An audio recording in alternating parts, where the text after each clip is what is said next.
ખેરાલુ તાલુકાની 43 ગ્રામ પંચાયતની ચૂંટણી યોજાશે। ખેરાલુ ધારાસભ્ય સરદારભાઈ ચૌધરીએ મોટી જાહેરાત કરી છે। સમરસ પંચાયતોને એમએલએ ગ્રાન્ટમાંથી 5 લાખ રૂપિયા આપવામાં આવશે, ફાળવવામાં આવશે। સમરસ ગ્રામ પંચાયત બને તો ગામમાં વિખવાદ ન થાય એવું તેઓ કહી રહ્યા છે।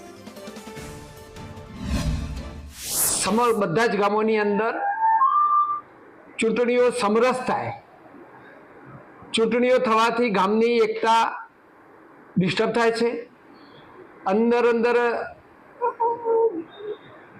ઝઘડા જેવું કે વાતાવરણ થાય એના કરતાં શાંતિપૂર્ણ વાતાવરણમાં આ ચૂંટણીઓ પૂર્ણ થાય એવું મેં નિવેદન કર્યું છે ને અપીલ કરી છે।